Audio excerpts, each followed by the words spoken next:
Hi there, and welcome to another episode of African Business Stories, your insight into female innovators and entrepreneurs building and running businesses in Africa.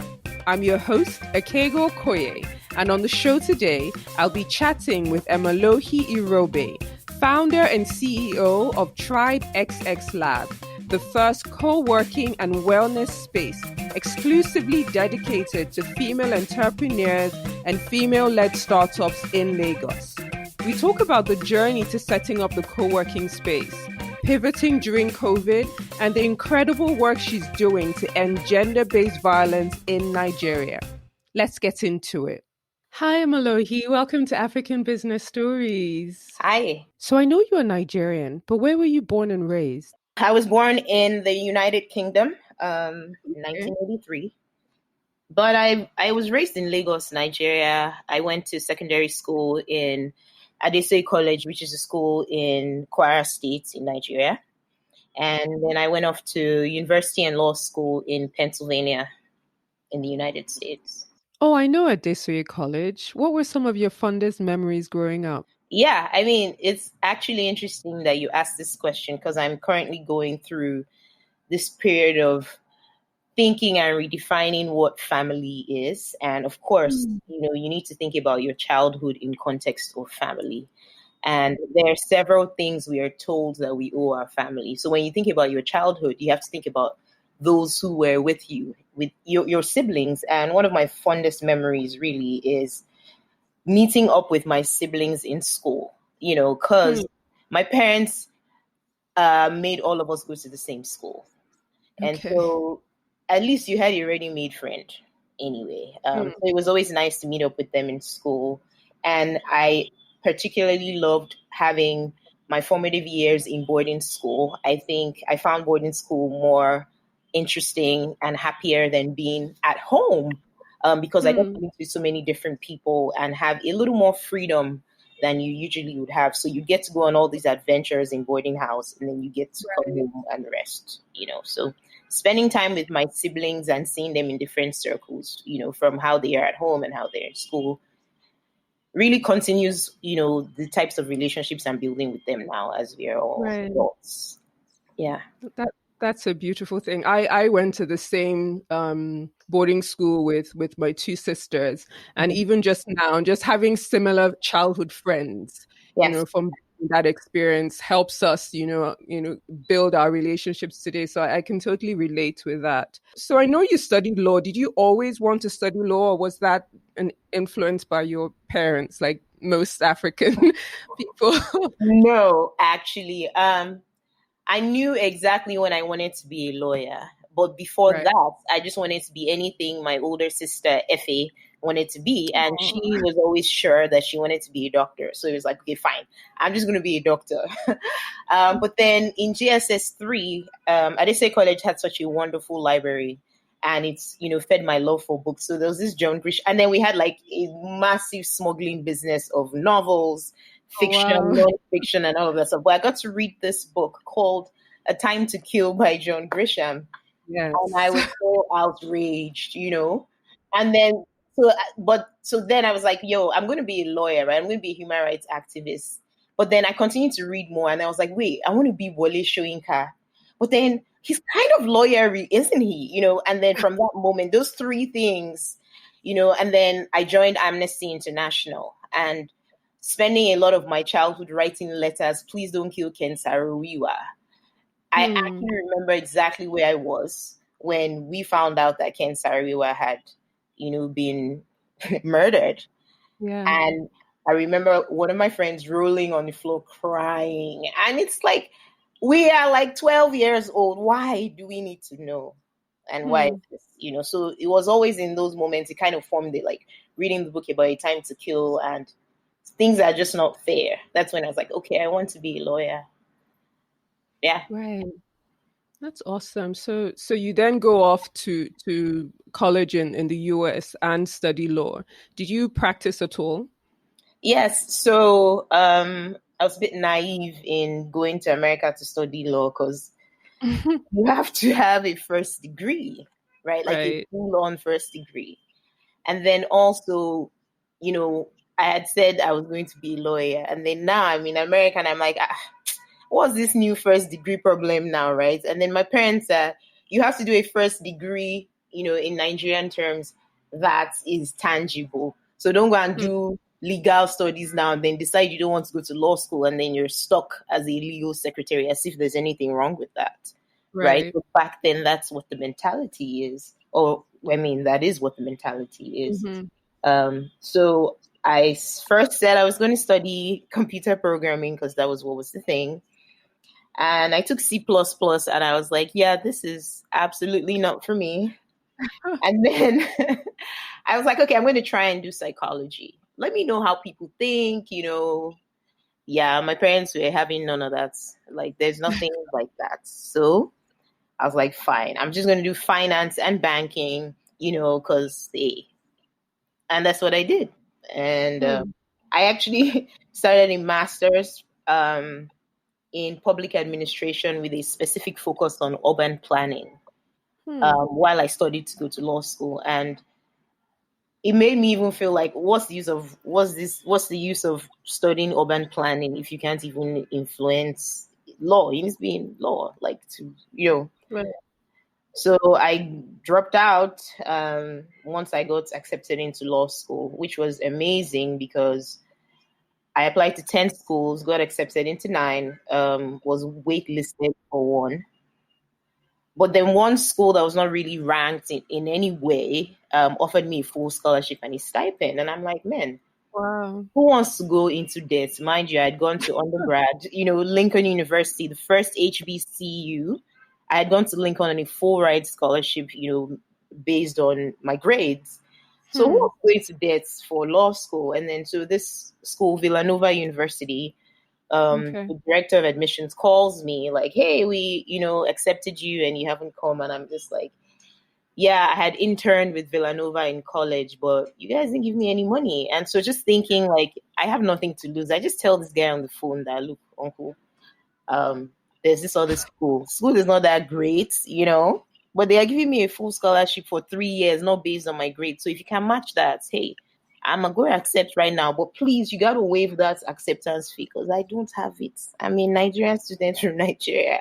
Wow. And he was like, really? I was like, yes. He was like, I'm going to send you that email right now. And he literally sent me that email. And that's how I got a full ride scholarship called the Deidre Bailey Memorial Scholarship to Villanova University School of Law. So you finished law school, and then what next? Okay, so while in law school, I do the highest number of community service hours, volunteering my spring break to help the victims of Hurricane Katrina that happened in New Orleans. And so I ended up getting this Dorothy Day Public Service Awards for spending all these hours doing community service. And I was in this clinic where we helped immigrants. So I kept coming back into that place where I'm trying to make space for marginalized groups. Right. So it's either, immigrants or poor people or poor Black people. But there was always this common thing. It's always women. I'm coming back to this whole thing about women that on top of all of these problems, then you are now a woman. Right. It kept sharpening my focus. So out of law school, I got this fellowships to work in public service, the MLK scholarship and the Public Justice Works, Equal Justice Works fellowship to really work in public service. But I was so disappointed with the work because it's so much and those lawyers are so underpaid. And so the temptation is to try to go into corporate law or do contracts law where you review millions of documents and you're pretty much being cheated because the people that are earning the 6 figures are earning 6 figures just because of legacy and or race, not because it's actually necessarily a competitive environment, Right. So the continued path of my life was always like, what's up with this marginalization of women? Why is it just harder? It's like your life's work has been moving in the direction of women. I hear you started a lingerie line. How did that come about? I grew up in a family of sisters, and we tend to be skinny girls. We're busty. So I was like, I've always been creative. I can challenge myself to learn something. So I was like, I'm going to create this lingerie brand, because what's the point of like all of these bras where it doesn't size me, or I have to now sew the sides? And really, that's how it started. That was in 2015. I launched on my birthday, July 2nd, as Aimanosi Lingerie, which Aimanosi is the same meaning as my name, Emalohi, but in another dialect of my language. And it was when, this idea that everybody is in, like everybody type, all of you people, your bra will find something for you. And so e-commerce was starting up, and it was interesting to just kind of see the reception. And so that led me to say, like, I need to make money, but I need to make an impact. So social entrepreneurship was the sweet spot for me. And that was from my lingerie brand, meaning that, listen, man, you can have something that makes you money, but that also does something good for people. And so the first little social drive I did with Aimanosi was like, I convinced people, if you buy one bra, instead of throwing away your bras, women have so many bras that they're not wearing anymore. Because in fact, a lot of the times it's just trial and error. I'll buy this bra. If it doesn't size me, I'm just going to toss it. You have all of these bras, and then we have all these internally displaced women who don't have any underwear. And a bra is something you can share with someone. Why? Because it's like a t-shirt. And I noticed that in the West, people are willing to donate like a used bra or a used bra top. Yeah. Of course, not badly used. But in Nigeria, they're so suspicious. Oh, they're going to use my bra for juju.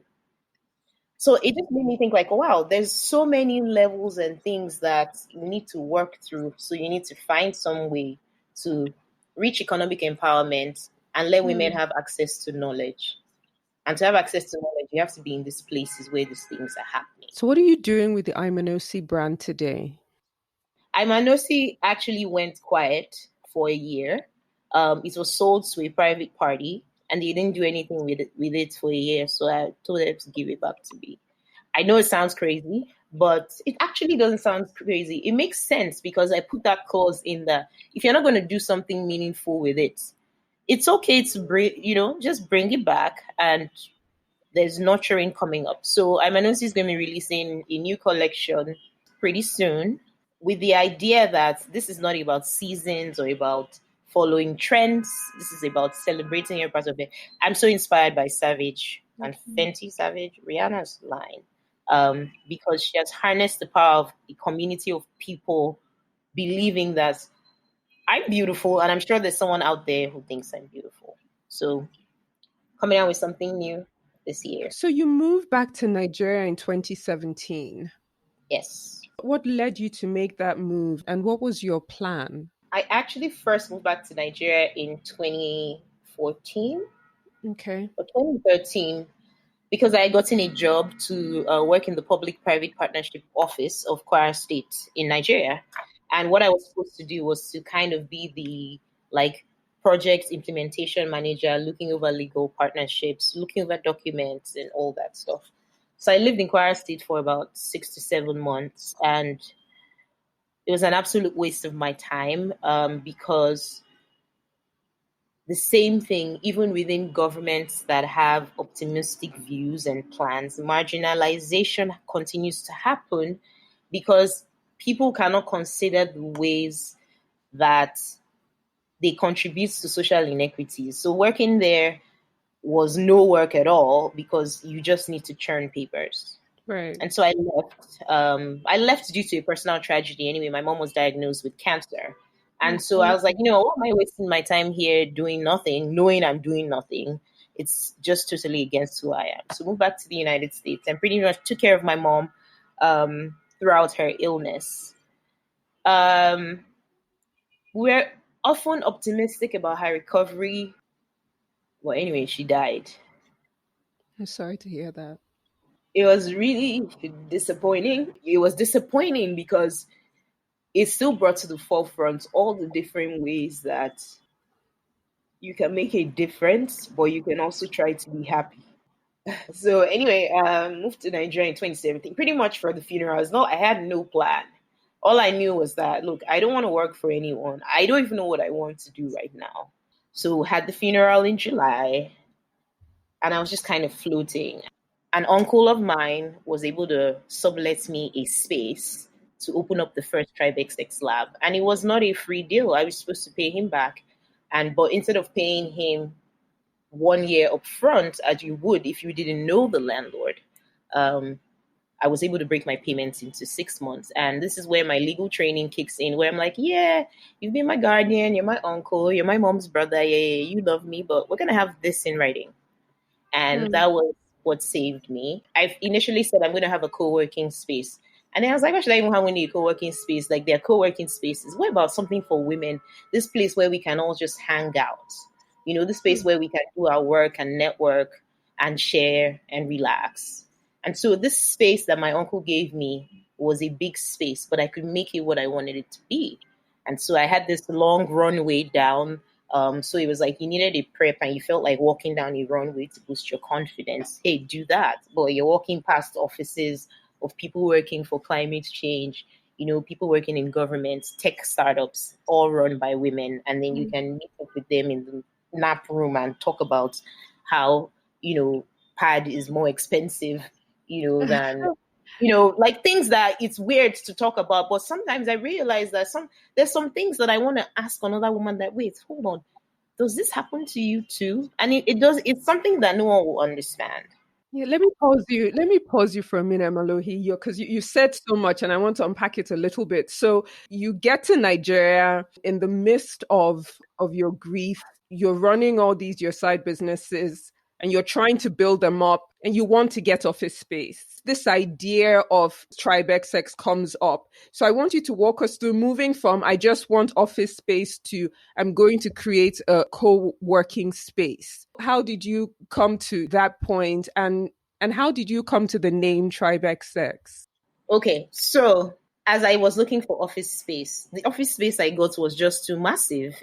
And so I was like, okay, so if someone like me struggled to look for a place, there are probably other girls like me. There are probably other women like me that want to just pay small and do their business small.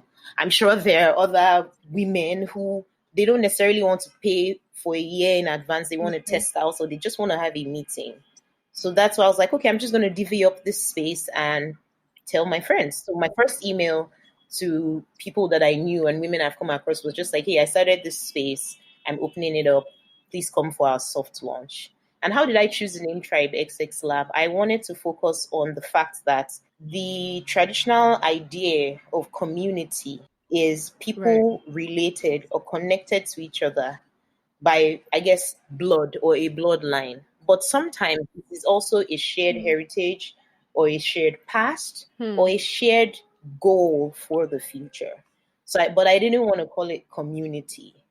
And I thought about a tribe doesn't have a king, right? It's a council of chiefs and elders, and people can collaborate and contribute and give their opinions and work towards the mutual growth of the tribe. Those were my goals in naming Tribe XX Lab, and so that's what I named it. So we're going to be, and the first tagline was "Women are working." But then as I continued to go, I was like, I mean, I'm a bit of I play, so we're not really working like your idea of working, we're networking. We're not working. Like, we're working in a knot. KNOT, we're building connections, drinking a little bit, and also, community. And so I changed it from women are working to a tribe of women working together to get each other a seat at the table. And as time goes on, I try to expand and think about, well, sometimes you don't want to be a seat at the table. You just want to bring your own chair and look out the window. Hey, that's okay, as long as you're committed to, the uplifting of the community. Yeah, that's fantastic. I really, really believe in the power of tribes and the power of community. So I know you have a membership system going. Can you talk to us about that and what the perks and benefits that are available to women at the Tribe XX Lab? So Tribe XX opened on International Women's Day in 2018, right? And so from March 2018 to March 2019, we were in our our first location. But for about a year, Tribe XX Lab as a physical space did not exist. But what was so beautiful and amazing is that the tribe continued, right? The tribe continued, and I would still get calls from security at the former place saying, oh, people are here looking for Tribe XX Lab. And I just would be like, well, coming soon. I mean, but here are some virtual events you can do. And then that was when the idea of social projects came about. And so I spent about 6 months looking what's happening in popular culture that makes sense. So to answer your question about memberships, I decided that there's no need to charge women every month. In general, they can't afford it, plus wherever they live, plus transportation.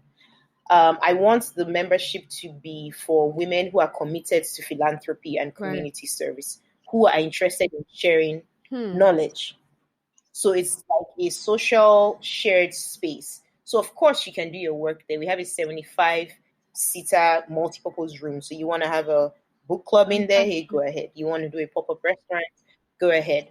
But now the core of it is that everything that's going to come out of Tribe XX Lab has to have a social impact. So that's how we had the Exceed Virtual Festival, which because of COVID-19, I've been thinking, well, what can we do to people are trapped now. You have to listen to us. And then we had this 3-month festival talking about issues around women, society, politics, racism, Black Lives Matter and all of that was going on. And this year we'll be introducing a new project called Party Safe.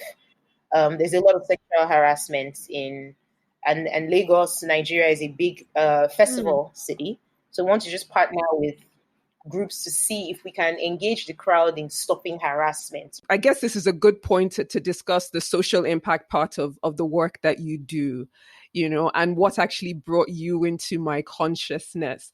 So can you talk to us a bit about this I Go Talk project, how it came about and the impact that you've had?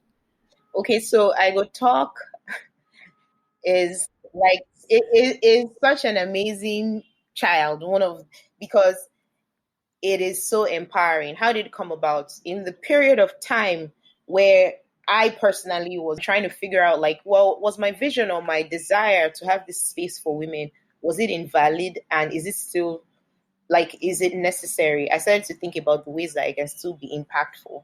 And then the BBC documentary called Sex for Grades came out by a wonderful young lady called Kiki Mordi. I don't know if you've watched it. And I remember I was in the United States doing Omugo. I mean, playing with my younger sister's son. He was about 6 months now, but we rotate because, my mom is not. And I remember that as soon as he's down, because sometimes I have the night shift, I watched this documentary and I watched it so many times. And every time I watched it, I had a different reaction, which was from, I recognize these predators. There's nothing like what these people are doing.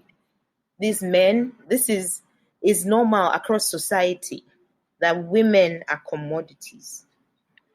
And so I began to think, what can I do about this? Because the beautiful thing about Tribe XX Lab was that a lot of Unilag students loved Tribe XX Lab as a physical space.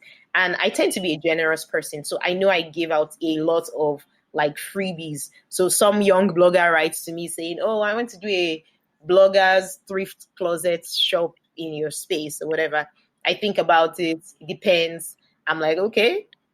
And then so all of these Generation Z young women who are so dynamic and brave and living in this terrible nation, they come into this space, and then from watching and interacting with them, you see what their struggles are. And you see that they don't subscribe to this capitalist society.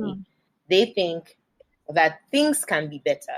So I was like, man, I know these kids somehow, and this is happening to them. So I'm sure if I ask them, at least 5 of them will tell me, oh yeah, this has happened to me. So I just sat down, looked for grants, as I generally had been searching for grants that could support the ideas and the solutions I was thinking of. And I applied to Voice Global. It is funded by the government of Netherlands. And they had a grant called the Sudden Opportunity Grant. And the Sudden Opportunity Grant is that, has there been some change that threatens the public space? Or has there been some sudden opportunities to teach the public or to make a change some way? Something happened in politics or in popular culture. What has happened that you feel like you want to do a program? You have this opportunity to elevate somebody's voice. And so I thought about this idea of men. So we've had Me Too, we've had Time's Up, and there's such empowering movements Why don't we have a movement for young people to say that, you know what, I'm just going to talk, because the reason why Sex for Grades has continued, it's not new, is because there's two things of not talking. You don't report because you don't think you're going to be believed, you Yeah. know, but if you talk, then more people are going to talk. And professors already know you will not talk. So all of you, let's us all just start talking. Let's all be talking. So if we now end up with a database of Professor so and so, this is how he behaves. So more and more people will make it harder for this to continue. I mean, in the video, there's this pastor telling a 17-year-old that he's going to kiss her, and he's basically trying to sexually assault her. And she's trying to resist, and he says, I will report you to your mother.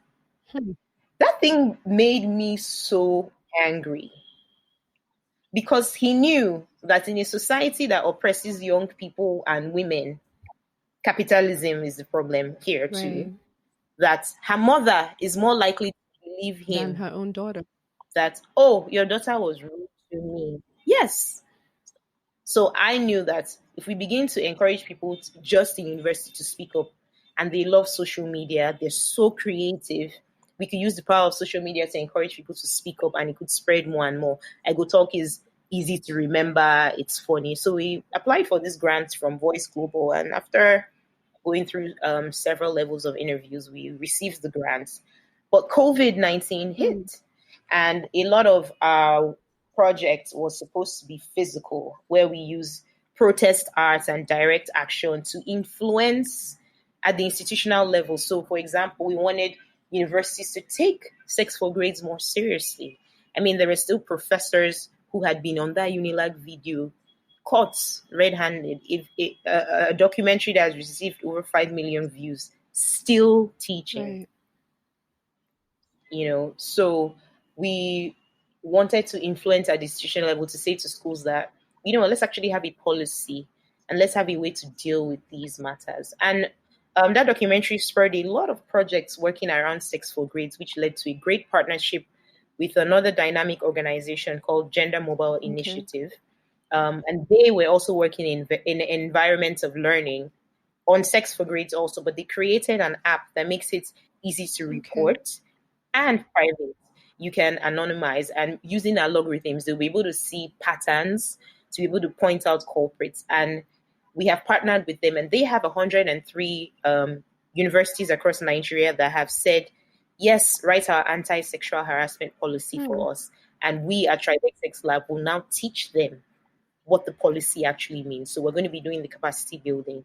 And the hope is that we receive more funding to continue to push this idea that women are not for sale. This work is necessary to say, I'm just going to keep talking. We're going to talk about it. It's no longer a secret. And let's see how soon society can be ashamed enough to really make a change. And anyway, the anti-sexual harassment policy bill has passed, I think in the Senate. It passed this year, and a lot of professors and university administrators were actually there actively fighting for this bill not to pass, which is basically saying, telling you that you should have sense and know that professor, because of power dynamics, you cannot have relationships with students. So we hope it will pass in the House and will be fully integrated into law. That's fantastic. So you talked about how COVID hit and has, and affected how you implemented this project. For your business as a whole, are there other areas where you had to pivot, and what kind of pivots did you do over the year due to the COVID? Okay, so we had to just move everything virtually. We had really relied on the physical human interaction and group dynamics. I'm a person who likes to see people. I think a lot of things get lost in translation if you can't see someone and you can't see them often. So we had to pivot to using Instagram. Okay. So we did a couple of Instagram lives where I called the show Live Your Life Abeg. It's something I've been saying for almost like 15 years. The hashtag I use is like Live Your Life Abeg. So we wanted to connect with people through Instagram Live, and then Zoom now became a thing. Then, as we found out that lockdown and pandemic was really, really, really going to limit movement, we decided to do something different to keep our community. And so I came up with this idea of a virtual summer festival. As a person who, like, I lived in America, I've gone to Afro Punk, all kinds of festivals, and I knew that this would be something nice we can do online. So I created the festival called Exceed, spelled XX Seed. Everything women are doing is I try to brand it to use XX. So part of the program of the festival was Exceed, a call to action to go beyond any limitations. And I remember our flyer was designed by someone who worked with us at that time, and it was an amputee jumping into the pole backwards, right? And it's a woman, and it's beautiful. And I had like harnessed the power of all my friends and people that I knew that were brilliant. And I had this amazing lineup of speakers. We had micro concerts, like, so wherever you were and you're a singer, you just recorded these things and sent it to us. And then we had Zoom panels. We talked about what body positivity is anyway. We talked about the modernization of the comfort woman, the idea of hypergamy. We talked about politics. We talked about sex for grades. I got to have a one-on-one with the journalist who did the sex for grades, Kiki Mordi. So that was really amazing. But what I loved the most was that I had tapped into my community that I have found through Tribe XX Lab. And I called them and I'm like, I know I haven't talked to you since Tribe XX Lab, but I see you see me, we support you on social media. This is the baby that I'm trying to bring to life. You don't have to do anything extra but record in your house with your phone, and all of that. And not a single one said no to me. I mean, I'm telling you that I had people from Senegal sending stuff, to work with me, people living in France, in the United States, in the UK. I had somebody from India. Like, people were like, oh, I know this person who can do this for you because of the tribe. It was really amazing. So that's how we had kept the tribe alive through, like, our virtual things and just giving them things to look forward to. We still used to have virtual free community yoga, a focus on wellness that, you can relax. That's amazing. That really is. And you said that you're going into a new space. What's next for Tribe XX? So the new physical location is ready. Fantastic. And I'm just nervous to, like, open the doors, also because I also want things to be organic, right? And I also want the right people who truly understand why, let's be in this place where we're trying to help each other. Women were the hardest hit. And I think we need to make money. We need to make money. And how are we going to make money? By sharing knowledge and sharing resources. And that's part of what the community is. So if you pay the membership fee for the year, it is still cheaper than if you had to go and rent a place in an office. Right. And if you have a payment plan and you can bring your kids, That's fantastic. Come on, I'm going to be brave and open up soon. But I want people to feel that energy that this is a real place where we want to build up our economic status and political status and share resources. Are you concerned about COVID? Because of COVID, there's a new approach to how we work. Like, I haven't actually been into my office since March 2020. And I don't know what things are like in Lagos. Are people going back into offices? Are you concerned that because of COVID, uptake in the use of the space might be affected? How are you feeling about that? Okay, so, well, first of all, Lagos, everywhere is open. The only things that you're not allowed to have is clubbing. Okay. But the protocol for reopening Tribe XX is that membership is always going to be at 25% capacity. So even also when I open up membership, after I reach the number, that's it, till more. So the second thing is that I've made the space green. So air conditioning makes you stay in this enclosed space. So we have this massive, big open windows and fans for ventilation. Second of all the protocols for COVID, keep your mask on, and there is a lot of space. So you can be in a space and you don't have to be on top of a person. And for our multi-purpose room, so instead of it taking 75 people, we'll make it halfway. So even if we have to have a film screening or whatever it is we need to have, those meetings can happen and they can happen in shifts because things can still go on, but with all the proper precautions in place, it's very, very possible to. There's people are seeking connections now, so people are going to come out.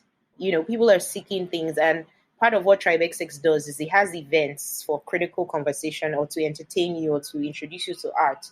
So in February, maybe we have a day where we're talking about what does love actually mean. This February 14th thing is about love. What is love in the context of what makes you feel loved?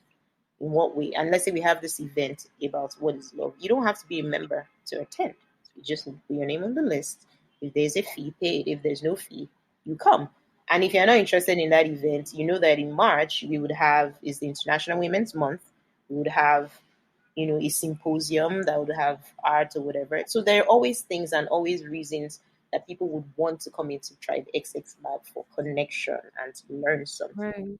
I mean, we've talked about your incredible challenge with starting this business. And I was wondering, what would you say has been the most fulfilling thing about building this business in Lagos, in Nigeria? And if you could give one piece of advice to another female entrepreneur, what would it be? The most fulfilling thing is really being able to make impact based on merit. I mean, and what I mean by that is I've not had any support. I've not had funding. Except for my grants, obviously, but that was just this 2020, right? In Tribe XX Lab, I just was doing the work, and then the Lagos State Employment Trust Fund shows up and says, "Hey, we like what you're doing, so we're gonna put Tribe XX in this voucher program." And what the program is basically, if someone applies to work out of Tribe XX Lab based on what they are doing as an entrepreneur and some criteria, Lagos State Employment Trust Fund will pay up to 70% off their fee to Tribe XX Lab. Wow. I never even knew that this program existed. That's fantastic. So that was fulfilling for me. And then I'm sitting in my office one day, doing my thing, doing my battles. Someone shows up from the British Council. It's like, we heard about what you're doing. We have this creative enterprise support program. We want you to come along. Really? Yeah, you go to these master classes. We went to the UK, went to Scotland. And while I'm there, I find out that they had this whole big call. People had competed and gone for interviews. And me, I didn't know. So I was busy saying, now, wow, please. I said something so flippant that the rest of the group was like, what? You mean you didn't interview? I was like, I didn't even know. Like, they literally came into my office and said, we've seen what you're doing. Come along. I mean, like, that is when I decided to sit down and look at myself. I'm like, oh, wow, you're doing something really impactful. So that's been really fulfilling. And then the third amazing thing, somebody walks in one day and she's like, hey, I'm a researcher from the King's College, UK. And we're doing work about the impact of co-working spaces, but you're the only female one. So can we just like observe you for like and see what happens to you? And that paper is coming out in March. Like, so this is without press, without any of these extra things. But I know that I was going through the period of building up, being fortified, learning lessons, because this Nigeria will show you the type of pepper, you will cry. And as you are crying, people will say to you that, what's there now? So yeah. So it's been really fulfilling to be recognized for meaningful work by meaningful groups that I had no way of influencing. And I find that is very important to me. And even the grants that I got, I never knew anyone at Oxfam or Voice Global. I don't know anybody. But I sat down and put together this whole idea to help a group of young women and see how it goes. And they funded the project. That is amazing. It is. Absolutely. And finally, if you could give one piece of advice to other female entrepreneurs, what would it be? Collaborate. You need to collaborate.